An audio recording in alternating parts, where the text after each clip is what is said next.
দর্শক স্বাগত জানাচ্ছি নিটোল টাটা বিজনেস আওয়ারে। আপনাদের সাথে আছি আমি বাবু কামরুজ্জামান। সপ্তাহের রবি থেকে বৃহস্পতি আমাদের নিয়মিত আয়োজনে ব্যবসা বাণিজ্যের সবশেষ আপডেট নিয়ে আমরা উপস্থিত হই আপনাদের কাছে এবং ব্যবসা বাণিজ্যের হালচাল যে সংবাদ রয়েছে সেটি জানানোর চেষ্টা করি। আজকে আমরা সংবাদের বিশ্লেষণ করতে চাই, সংবাদের আগে সংবাদ বিশ্লেষণে ফিরতে চাই। সংবাদ বিশ্লেষণে আজকে আমরা আলোচনা করতে চাই আগামীর পাট শিল্প নিয়ে, পাটের ভবিষ্যৎ নিয়ে আমরা কথা বলতে চাই। আমরা জানি গতকালকেও কিন্তু পাটমন্ত্রী পাট নিয়ে অনেক কথা বলেছেন। পাট শিল্পের ভবিষ্যৎ নিয়ে কথা বলতে আজকে আমাদের সঙ্গে দুজন অতিথি যুক্ত হবেন। তার আগে আমরা পাট শিল্পের যে রিপোর্টটি রয়েছে আমাদের হাতে, পাট শিল্প নিয়ে গতকাল মন্ত্রী কথা বলেছেন, উদ্যোক্তারা কথা বলেছেন, পাট শিল্পের যে চ্যালেঞ্জগুলো আসলে এই মুহূর্তে রয়েছে, চলুন শুরুতে আমরা সেই রিপোর্টটি দেখে নিই।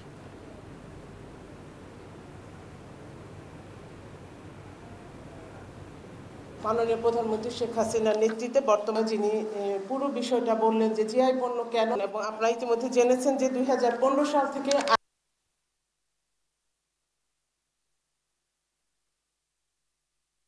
তারা হয়তো এখানকে টাঙ্গাইল থেকে, যেহেতু আমরা পার্শ্ববর্তী দেশ, অনেকে গেছে, অন্য কোনো পার্সপেক্টিভে হয়তো তারা দাবি করেছে, and we have to prove ইট। স্বাভাবিকভাবে করতেই পারে একজন, ও সেটাকে আমরা নিশ্চয়ই, আমাদের দাবি সঠিক এবং আমরা অবশ্যই আশা করি টাঙ্গাইলের যে শাড়ি যে এটা আমাদেরই থাকবে, বাংলাদেশে থাকবে।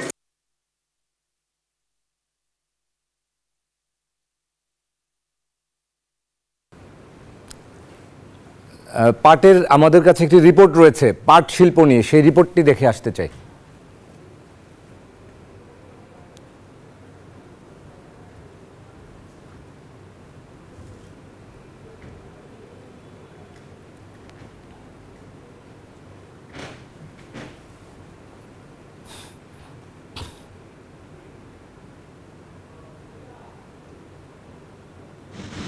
স্বাধীনতা পরবর্তী বাংলাদেশের প্রথম অর্থবছর 1972-73 সালে মোট রপ্তানির 92% ছিল পাট ও পাটজাত পণ্য।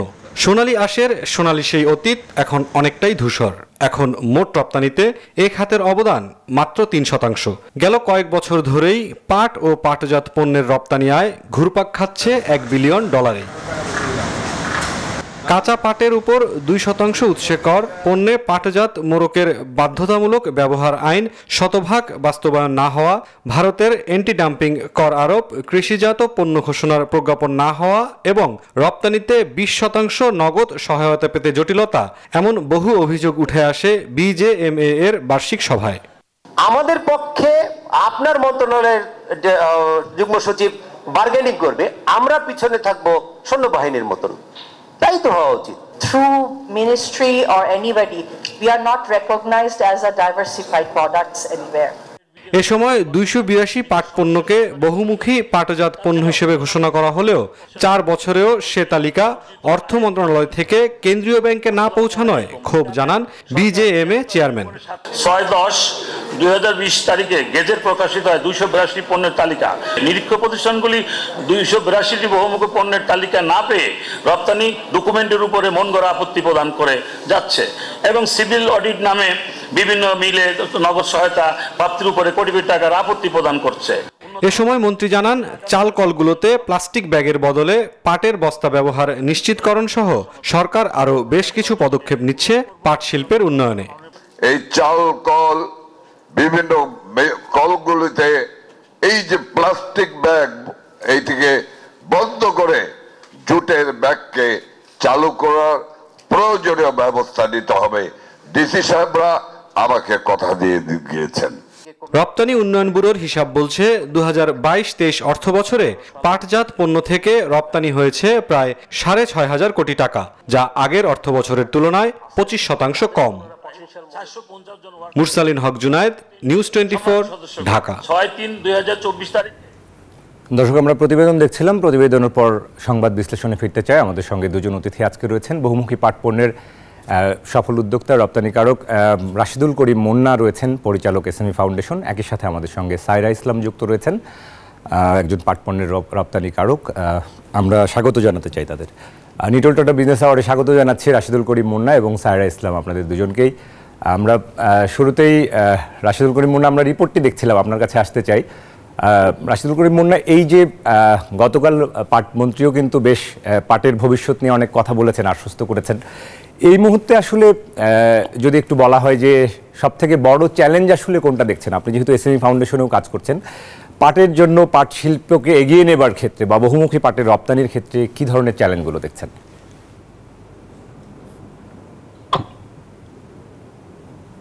জি, ধন্যবাদ আপনাকে।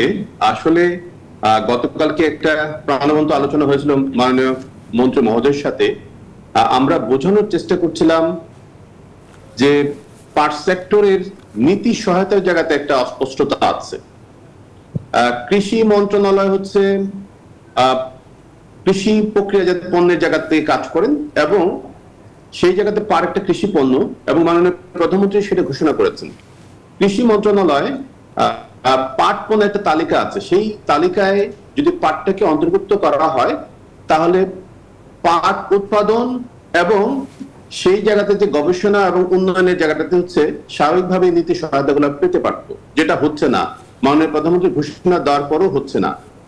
এবং পাট একটা শিল্প, অর্থাৎ পাট থেকে যখন আমি পণ্য তৈরি করছি তখন এটা একটা প্রোডাক্ট হচ্ছে এবং এটা শিল্পের আকারে আসছে। সেক্ষেত্রে কৃষি মন্ত্রণালয়ের একটা নীতিমালা আছে যেখানে কৃষি প্রক্রিয়াজাত পণ্যের একটা তালিকা আছে এবং সেখানে সরকার বেশ কিছু নীতি সহায়তা দিচ্ছে, বুস্ট আপ করার জন্য ফাইন্যান্সিয়াল সাপোর্ট থেকে শুরু করে অনেক ধরনের সহযোগিতা করছে। এবং সেই তালিকায় কৃষি প্রক্রিয়াজাত পণ্যের তালিকায় পাট শিল্প অন্তর্ভুক্ত না থাকার কারণে সেই সুযোগটা কিন্তু পাট খাত পাচ্ছে না, যেটা মাননীয় প্রধানমন্ত্রীও কিন্তু এন্ডোর্স করেছে। প্রশ্নটা হচ্ছে যে ইন্টারন্যাশনাল মার্কেটে ন্যাচারাল প্রোডাক্ট বেস প্রোডাক্ট এখনো পাট খাতের কাঁচামাল নির্ভর রপ্তানি আমরা করছি, অর্থাৎ টোটাল এক্সপোর্টের প্রায় 85% আমরা র জুট বা ইয়ার্ন এক্সপোর্ট করছি। তো সেক্ষেত্রে স্বাভাবিকভাবে প্রশ্ন আসছে, আমরা যদি ভ্যালুয়েটেড প্রোডাক্ট করতে পারি এবং সেই উৎপাদন করে যদি বিশ্ববাজারের চাহিদা অনুযায়ী আমরা পণ্য যদি সরবরাহ করতে পারি, তাহলে এই যে $1 বিলিয়ন মধ্যে গত প্রায় 10 বছর ধরে এই সেক্টরটা ঘুরছে, এটা থেকে আমরা বের হতে পারবো। আমরা 3 থেকে 5 বিলিয়ন ডলারে যদি আমরা নিয়ে নেওয়ার স্বপ্ন দেখি, সেটা সত্যিকার অর্থে বাস্তবিত হবে।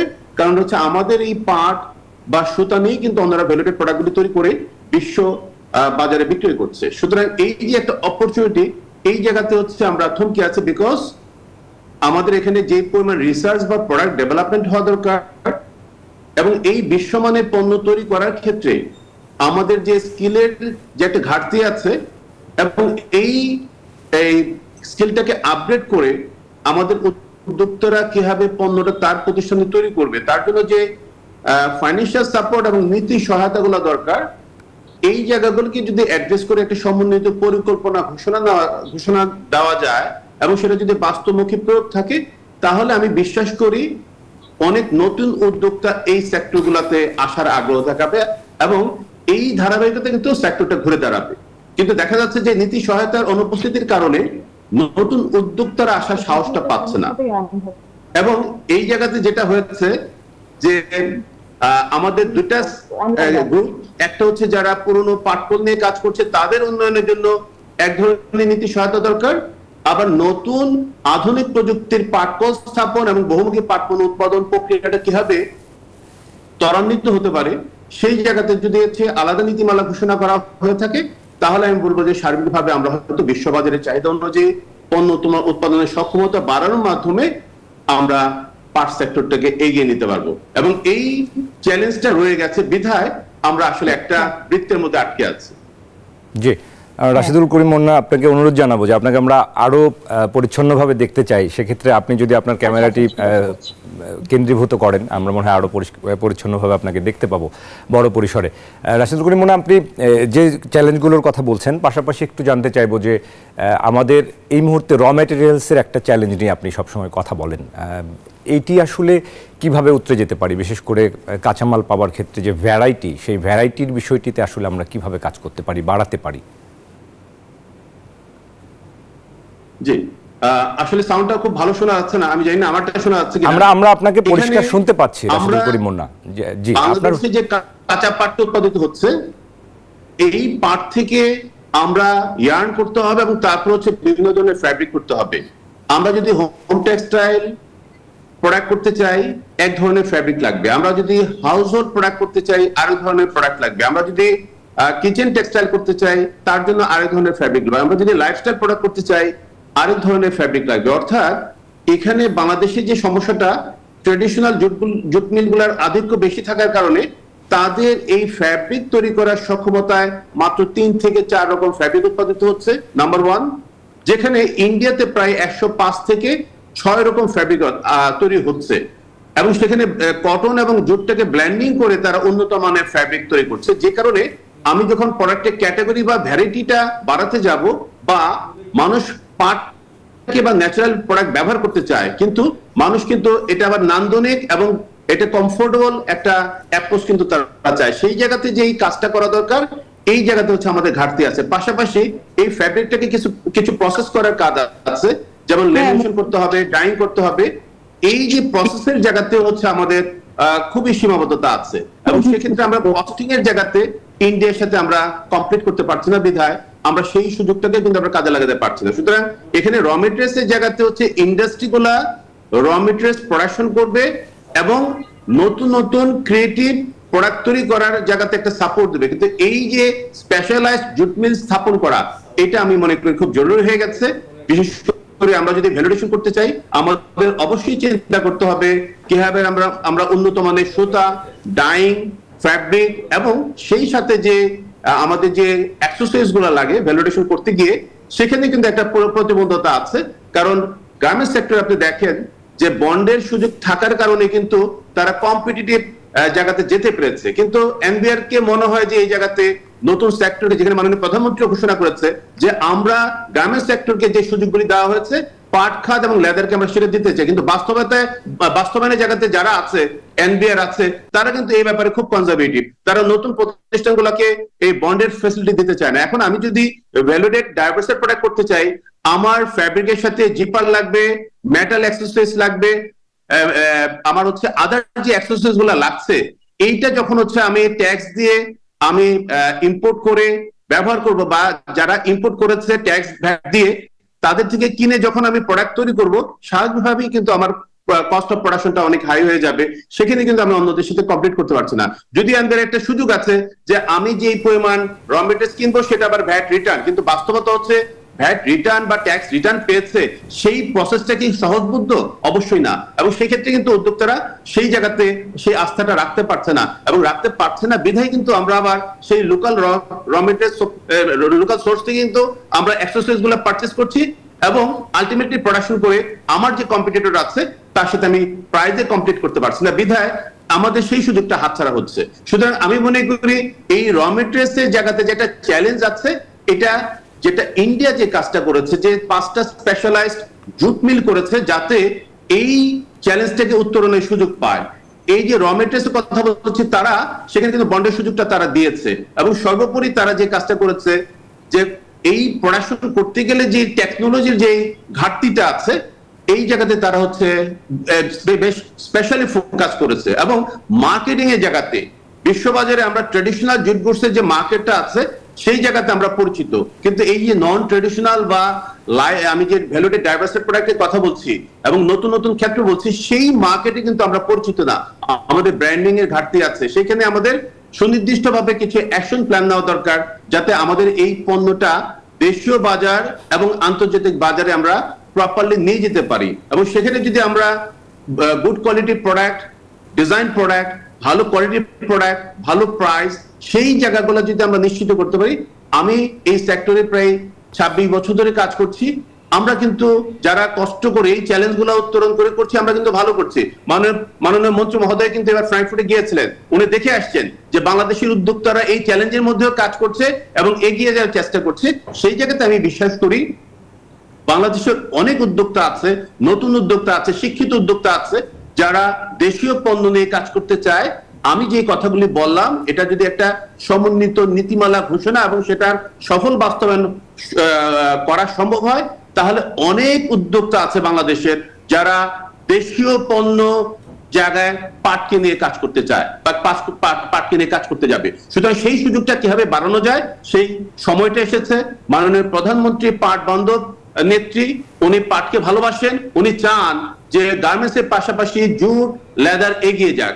সুতরাং আমি যে কথাগুলি বললাম সর্বোচ্চ পর্যায়ে পজিটিভ চিন্তা করছে, উদ্যোগ নেওয়ার কথা বলছে, কিন্তু মাঠ পর্যায়ে আমরা দেখছি যে বাণিজ্য মন্ত্রণালয়, অর্থ মন্ত্রণালয়, বাংলাদেশ ব্যাংক, এনবিআর ওনাদের কেন জানি এই জায়গাগুলোতে যে একটা সমন্বিত পরিকল্পনা নেওয়া দরকার। বিশেষ করে আমি বলবো কৃষি মন্ত্রণালয়, পাট একটা কৃষি পণ্য, মাননীয় প্রধানমন্ত্রী 2016-তে পাটকে কৃষি পণ্য ঘোষণা করেছে এবং সেই জায়গাতে এখনো কৃষি মন্ত্রণালয়ের যে তালিকা আছে পাট পণ্যের, সেই তালিকা এখনো যুক্ত হয়নি। নতুন করে গত বছর আবার ক্যাবিনেট ডিভিশন থেকে নতুন ভাবে কিন্তু চিঠি দেওয়া হয়েছে। সুতরাং এই যে বেশ কিছু জায়গাতে সমন্বয়ের যে অভাবটা আছে এটা দূর করা সম্ভব হলে আমি মনে করি নতুন উদ্যোক্তারা আসবে, উদ্যোক্তারা সাহসী হবে। এবং সর্বোপরি আমি যে কথাটা বলতে চাই যে বিনিয়োগ করব, বিনিয়োগ বান্ধব নীতিমালা সরকারের কিন্তু আছে এবং সেই জায়গাতে যদি হচ্ছে পাট খাতটাকে যুক্ত করা হয় এবং সফল বাস্তবায়ন করা যায় তাহলে আগামী 10 বছর আমি বিনিয়োগ করবো। 10 বছর আমাকে গভর্নমেন্ট অন্যান্য সেক্টরকে যে সুযোগগুলো দিয়েছে, বিশেষ করে আমি বলবো যে ইপিজেড সহ এই বিশেষায়িত শিল্প প্রতিষ্ঠান তৈরি করার ক্ষেত্রে সরকার যেই বিনিয়োগ বান্ধব নীতিমালা ঘোষণা করেছে, পাট খাতে যখন হচ্ছে একজন উদ্যোক্তা ব্যাংকে যাচ্ছে তাকে ট্রেডিশনাল যে মেথড আছে বা ট্রেডিশনাল যে ইন্টারেস্ট রেট আছে সেই খাতকে বন্ধ করে অগ্রাধিকার দেওয়া হচ্ছে না। সুতরাং এই যে একটা ধোঁয়াশা বা অস্পষ্টতা আছে এই জায়গাতে আমি মনে করি যে বিনিয়োগ বান্ধব নীতিমালায় পাট খাতকে কিভাবে সাহায্য করা যায় তাহলে আসলে বড় মাপে ইনভেস্টমেন্ট করার সুযোগটা বাড়বে। কারণ আমরা একদল উদ্যোক্তা 50 বছর ধরে উদ্যোগ নিয়ে আটকে গেছে। সুতরাং তাদেরকে কিভাবে আধুনিক পাটকল স্থাপন তারা নিশ্চিত করতে পারে, আবার নতুন উদ্যোক্তা যারা আধুনিক প্রযুক্তি নিয়ে শুরু করবে, বিশ্ববাজারের চাহিদা নিয়ে শুরু করবে, এই জায়গাটাতে কিভাবে গতিশীল করা যায়, এই দুটা লেভেলটাকে যদি আমরা আপডেট করতে পারি আমি বিশ্বাস করি বিশ্ববাজারে যে চাহিদা আছে সেই চাহিদাকে মাথায় রেখে আমরা অনেক দূর এগিয়ে যেতে পারবো। নিশ্চয়ই আমরাও সেটি আশা করি। রাশিদুল করিম মুন্না, আমরা যান্ত্রিক কারণে এখনো সায়রা ইসলামকে পাইনি, আমরা আশা করি তাকে পাবো। আমরা আপনার কাছে আরও একবার যে প্রশ্নটি রাখতে চাই যে গতকালকের আলোচনায় যে বিষয়টি উঠে এসেছিল আমাদের এই রিপোর্টেও সেটি আমরা দেখছিলাম যে এই যে নগদ প্রণোদনা পাওয়ার ক্ষেত্রে 282টি পণ্যের যে তালিকা করা হয়েছে সরকারিভাবে সেটি এখনও বাংলাদেশ ব্যাংক আসলে পাননি, যে কারণে এই প্রণোদনা পাওয়ার ক্ষেত্রেও তাদের অনেক সময় ফাইল আটকে যাওয়া, এই ধরনের ঘটনা কি আসলে ঘটছে? আপনি যেহেতু এসএমই ফাউন্ডেশনের পরিচালক হিসেবে আছেন, এই বিষয়টি আসলে কেন হচ্ছে? ধন্যবাদ আপনাকে আমাকে সুযোগ দেওয়ার জন্য। বাংলাদেশে পাট মন্ত্রণালয় হচ্ছে পাট আইন ঘোষণা করা আছে 2017-তে এবং সেখানে সুস্পষ্টভাবে পাটের সংজ্ঞা, বহুমুখী পাটের সংজ্ঞা, বহুমুখী পাটের পণ্যের তালিকা এগুলি কিন্তু সুস্পষ্ট করা আছে। কিন্তু বাংলাদেশ ব্যাংক যখন হচ্ছে সার্কুলার ঘোষণা করেছে সেই জায়গাতে সেই পাট আইন এবং পাটের বহুমুখী পাটের সংজ্ঞা এবং বহুমুখী পাটের যে তালিকা আছে সেটা সহ ঘোষণাটা আসেনি, বা যেই সার্কুলারটা হচ্ছে সেই সার্কুলারে সেভাবে জিনিসটা আনা হয়নি, বিধায় অস্পষ্টতা রয়ে গেছে। এবং এই অস্পষ্টতার জন্য আমরা যে এক্সপোর্ট করছি, এক্সপোর্টের বিপরীতে যে নগদ সহায়তা পাওয়ার কথা সেই পাওয়ার ক্ষেত্রে যেই মাঝে যে বাংলাদেশ ব্যাংক মনোনীত অডিট ফার্মগুলো আছে তারা সেটা আটকে দিচ্ছে এবং একটা বড় ধরনের জটিলতা তৈরি হয়েছে। সুতরাং আমি মনে করি এটা গত সপ্তাহে পাট মন্ত্রণালয় একটি সবাইকে নিয়ে একটা মিটিং করেছে এবং ব্যাখ্যা করার চেষ্টা করা হচ্ছে যে এই বাংলাদেশ ব্যাংকের যে সার্কুলারটা আছে সেই সার্কুলারটা সংশোধন করা দরকার এবং এই জটিলতা উত্তরণের খুব জরুরি হয়ে গেছে। সুতরাং আমি মনে করি যে কথাটা একটু আগে বললাম যে সরকার বা আমাদের পাট মন্ত্রণালয় পজিটিভলি প্রস্তাব দিচ্ছে কিন্তু বাস্তবায়নের জায়গাতে সবাই কেন যেন হচ্ছে একটা নেগেটিভ পারসেপশন নিয়ে কাজ করছে। সুতরাং এই যে আমরা চিৎকার করছি, আমরা বলছি যে পাট আইন ঘোষণা করা আছে এবং গ্যাজেট করা আছে, 282টা পণ্য গ্যাজেট আকারে প্রকাশিত আছে। সুতরাং সেই পণ্যটাকে আপনারা যদি অগ্রাধিকার দেন বা অ্যাকসেপ্ট করেন তাহলে কিন্তু এই জটিলতাটা কভার হয়ে যায়। কিন্তু যে বাংলাদেশ ব্যাংকের যে সার্কুলারটা আছে সেখানে যে পাট থেকে পণ্য তৈরি করা, যেখানে হচ্ছে বহুমুখী পাট পণ্যের সংখ্যা হচ্ছে পাট এবং পাটের সুতা বা ফ্যাব্রিক থেকে তৈরি বহুমুখী পণ্য, পাট পণ্য, অর্থাৎ এই যে আপনি ছবিতে দেখেন, যেটা আপনি টিভিতে দেখাচ্ছেন স্ক্রলে, সেখানে আপনি দেখেন যে সবাই তো পাট থেকে সুতা করবে না, সুতা থেকে ফ্যাব্রিক করবে না, ফ্যাব্রিক থেকে ফাইনাল প্রোডাক্ট করবে না।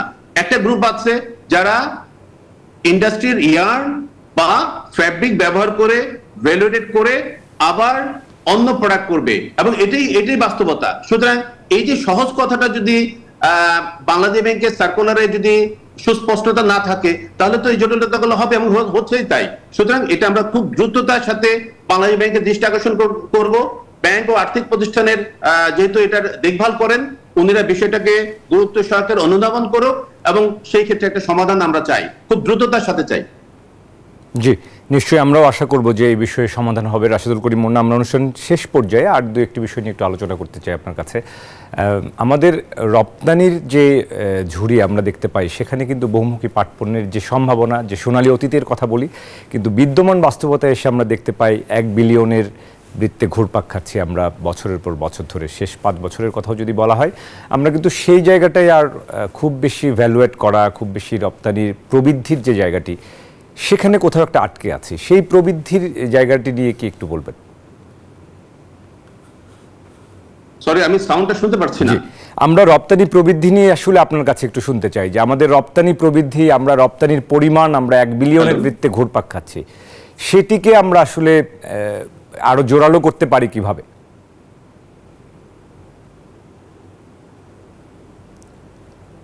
রাশেদুল করিম মুন্না কি শুনতে পেয়েছেন আমাকে? আমি টেকনিক্যাল প্রবলেমের কারণে সাউন্ড শুনতে পাচ্ছি না।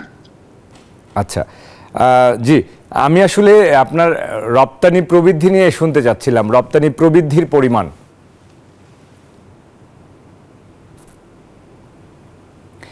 দুঃখিত রাশেদুল করিম মুন্না, আমরা আসলে জি আপনাকে ধন্যবাদ জানাই, আপনি আমাদের সঙ্গে যুক্ত ছিলেন, আপনি আমাদের সঙ্গে থাকুন, আমরা বিরতিতে যেতে চাই।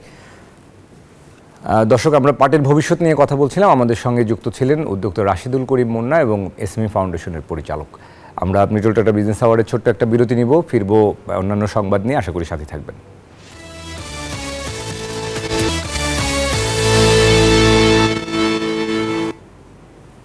দর্শক, বিরতির পর আবারও স্বাগত নিটল টাটা বিজনেস আওয়ার্ডে, সাথে আছি বাবু কামরুজ্জামান।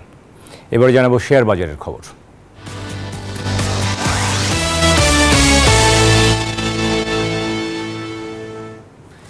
ঈদের পর থেকেই কিন্তু পুঁজিবাজারের সূচকের নিম্নমুখী প্রবণতা আমরা মাত্র একদিন দেখেছিলাম। পুঁজিবাজারের সূচকের ঊর্ধ্বমুখী ধারায় লেনদেন শেষ হয়েছিল। গতকালকেও কিন্তু সূচকের বড় পতন হয়েছে। প্রধান সূচক ডিএসইএক্স আজকের সপ্তাহের শেষ কর্মদিবসের কি পরিস্থিতি আপনাদেরকে জানাতে চাই। সবশেষ ঢাকা স্টক এক্সচেঞ্জের ওয়েবসাইট থেকে আমরা দেখে নেব সবশেষ হালনাগাদ যে তথ্য বলছে। সেখানে দেখতে পাই যে ডিএসইর প্রধান সূচক ডিএসইএক্স আজকেও কিন্তু বড় ধরনের পতন হয়েছে এবং পতনের মধ্য দিয়েই কিন্তু বাজারে আজকে লেনদেন চলছে। আজকে কিন্তু গতকালকে চেয়েও বেশি পতন হয়েছে। আজকে এরই মধ্যেই ডিএসইর প্রধান সূচক ডিএসইএক্স 72 পয়েন্ট কমেছে, 72 পয়েন্ট কমে অবস্থান করছে 5506 পয়েন্টে নেমে এসছে।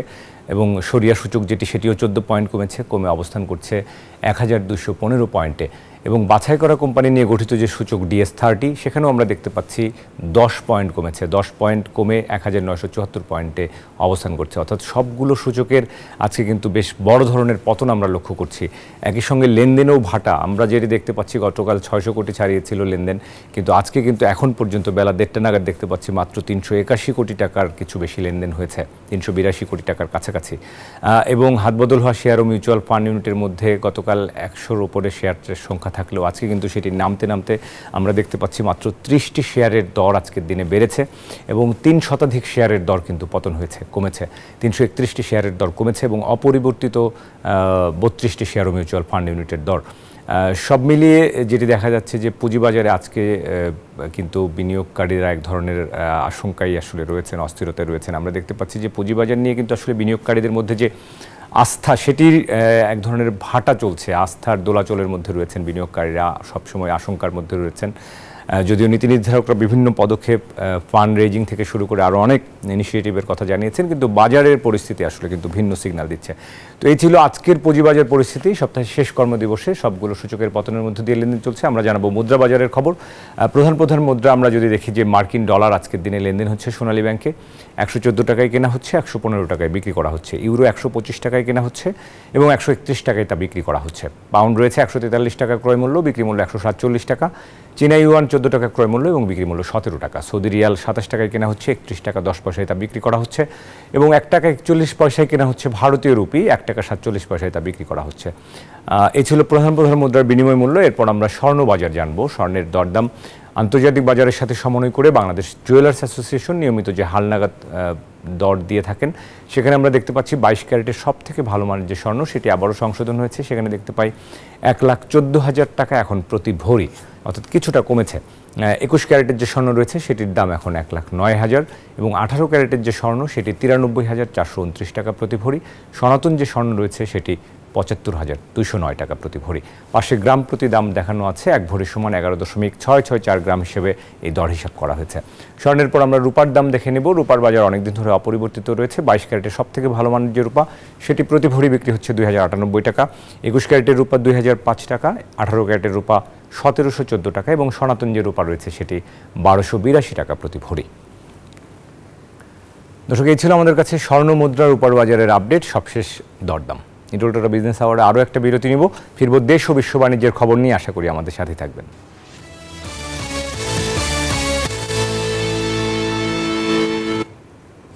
দর্শক, বিরতির পর আবারও স্বাগত জানাচ্ছি নিটোলটা বিজনেস আওয়ারে। সাথে আছি বাবু কামরুজ্জামান।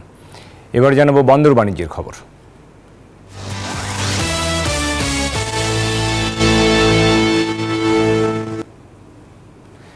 দেশের ইতিহাসে সর্ববৃহৎ বিদেশি বিনিয়োগে হতে যাচ্ছে বে টার্মিনাল।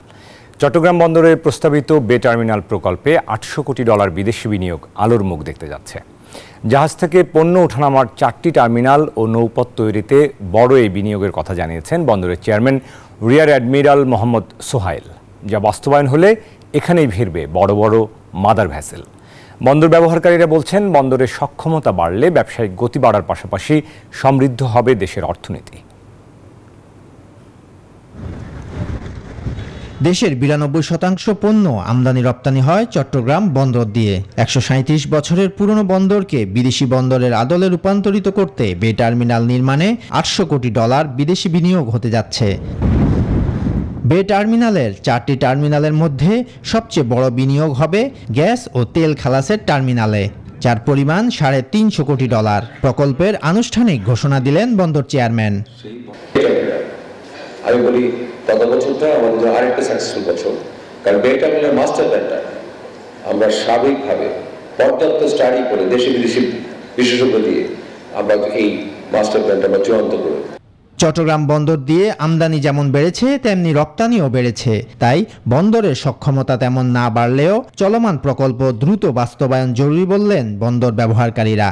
ওই প্রজেক্টগুলি গ্র্যাজুয়ালি যখন সম্পন্ন হবে, আমরা এই বাড়তি অর্থনৈতিক বন্দর নিয়ে অর্থনৈতিক যে চাপের মধ্যে আছি ওটার থেকে একটু ইজ হয়ে যাবে। বে টার্মিনালটাকে দ্রুত করতে হবে। বে টার্মিনালের মধ্যে ট্রাক টার্মিনাল এবং delivery yard at the same time ওই টার্মিনাল এবং এটার সাথে ব্রেক ওয়াটার, এটা দ্রুত করতে হবে, এটা ফাস্ট ট্র্যাকে নিতে হবে। বিজিএমইএ নেতারা বলছেন, বন্দরের সক্ষমতা বাড়লে ব্যবসায়িক প্রবৃদ্ধি আরও বাড়বে। চট্টগ্রাম বন্দর যেন বিশ্বের অন্যান্য আধুনিক বন্দরের মতন করে ডেভেলপ হয়, সেটাই আমাদের সবসময় দাবি ছিল। বন্দর কর্তৃপক্ষ বলছেন, মাতারবাড়ি গভীর সমুদ্র বন্দর নির্মাণের কাজ চলছে পুরোদমে। 3 থেকে 4 বছরের মধ্যে পুরোদমে চালু হবে পণ্য উঠানামার কাজ। শিগগিরই এই বন্দরে ভিড়বে বড় বড় জাহাজ। Desk report, news 24। দর্শক, এবারে জনপদের শিল্প ও বাণিজ্যের খবর।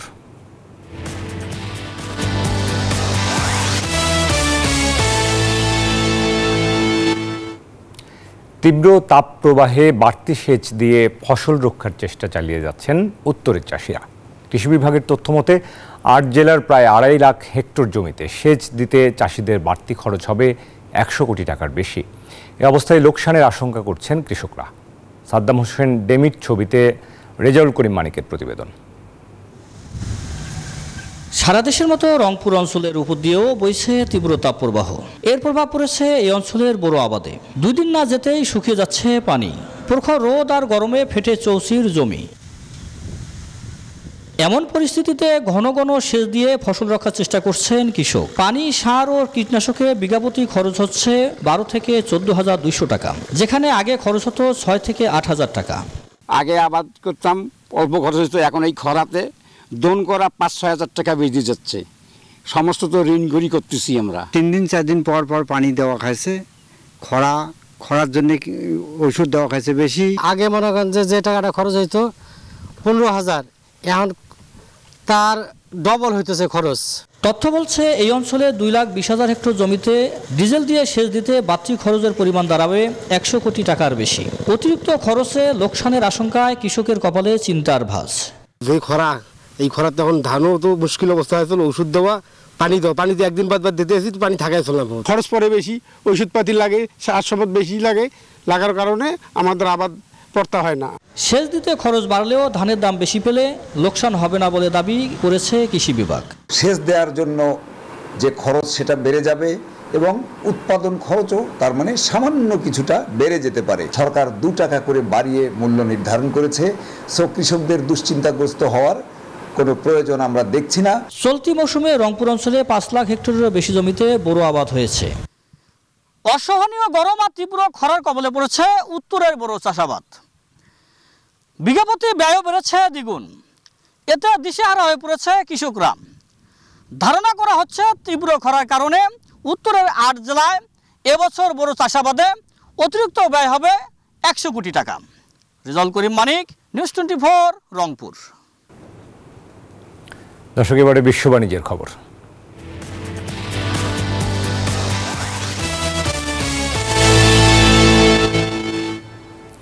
বিশ্বজুড়ে 2023 সালে খাদ্য নিরাপত্তাহীনতার আরও অবনতি হয়েছে।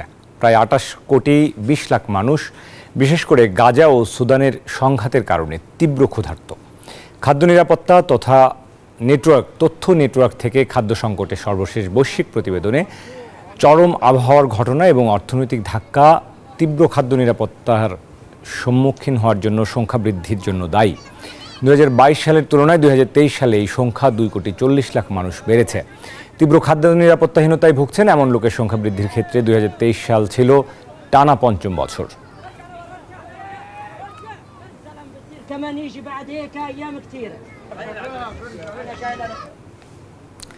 করোনার ধকল কাটিয়ে ব্যবসা বাণিজ্যে ঘুরে দাঁড়াচ্ছে ইতালি প্রবাসী বাংলাদেশিরা। নতুন নতুন ব্যবসা প্রতিষ্ঠান খুলছেন তারা। এতে বাংলাদেশে রেমিটেন্স প্রবাহ বাড়বে বলে মনে করেন প্রবাসীরা। ইতালি থেকে এমডি রিয়াজ হোসেনের প্রতিবেদন। করোনা মহামারীর দুর্বিষহ দিনগুলো ভুলে নতুন উদ্যমে ঘুরে দাঁড়াচ্ছে প্রবাসী ব্যবসায়ীরা। ওই সময়ে নিদারুণ অর্থ কষ্টে কেটেছে তাদের জীবন। অনেকেই বাংলাদেশ থেকে অর্থ এনে সংসারে ব্যয় করেছেন, কিন্তু গেল 2 বছরে ইতালির অর্থনীতি আগের তুলনায় অনেকটাই চাঙা। সব ধরনের ব্যবসাতেই ভালো অবস্থান গড়ে তুলছেন প্রবাসী বাংলাদেশিরা।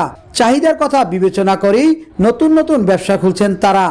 ব্যবসা করোনার পর থেকে অনেক উন্নতির দিকে যাচ্ছে। আমরা দেশের রেমিটেন্স বেশি পাঠাতে পারবো এবং দেশের জীবন উন্নত হবে। পার্সোনালি মনে হয় যে একটু ওখানে অ্যালকোহল থাকবে অনেক কিছু, বাট আমি চেষ্টা করেছি সম্পূর্ণ অ্যালকোহল ফ্রি, কোনো অ্যালকোহল থাকবে না, অ্যালকোহল মুক্ত যে বার করা যায় সেটি আমি একটা দৃষ্টান্ত স্থাপন করতে চাই। করি এইভাবে সমস্ত সেক্টরে বাংলাদেশেরা যেভাবে দিনের পর দিন ব্যবসায় দিক দিয়ে উন্নতির দিকে এগিয়ে যাচ্ছে। রোম দূতাবাসের সাজদা অ্যাফেয়ার্স জসিমউদ্দিন এসব ব্যবসা প্রতিষ্ঠান উদ্বোধন করে বলেন, বাংলাদেশিরা এগিয়ে যাচ্ছে। প্রবাসী বাংলাদেশি ভাইরা একের পর এক অনেক দোকান উদ্বোধন করছেন। দূতাবাস সবসময় তাদের পাশে আছে এবং যত ধরনের সাহায্য সহযোগিতার দরকার হয় দূতাবাসের পক্ষ থেকে তারা সবসময় পেয়ে থাকেন। ইতালির রাজধানী রোমে বাংলাদেশি ব্যবসায়ীদের মধ্যে শতকরা 70% প্রবাসী গ্রোসারি ব্যবসায় জড়িত। অন্যান্য ব্যবসার মধ্যে মানি ট্রান্সফার, টেলিফোন ব্যবসা, বার, রেস্টুরেন্ট, আইনি সহায়তা কেন্দ্র, ভ্রাম্যমাণ বাংকার ব্যবসা, ট্রাভেল এজেন্সি এবং কিছু তৈরি পোশাকের দোকানও রয়েছে। শনি ও রোববার ইতালির রাজধানী রোমে নতুন একটি বার, একটি গ্রোসারি শপ এবং একটি টেলিফোনের দোকান উদ্বোধন করা হয়। এ সকল উদ্বোধনী অনুষ্ঠানে ইতালি কমিউনিটির নেতৃবৃন্দ সহ ইতালিয়ান নাগরিকরাও উপস্থিত ছিলেন। Riaz Hossain, news 24, Rome, Italy. দর্শক, এই ছিল নিটল টাটা বিজনেস আওয়ারের এখনকার আয়োজন। ব্যবসা বাণিজ্যের সবশেষ খবর ও খবরের বিশ্লেষণ জানতে চোখ রাখুন রবি থেকে বৃহস্পতি দুপুর 1টায় বিজনেস আওয়ারে। এছাড়াও রাত 9টায় বিজনেস এক্সপ্রেস দেখার আমন্ত্রণ জানিয়ে এখানে শেষ করছি। এতক্ষণ সাথে থাকার জন্য সবাইকে ধন্যবাদ।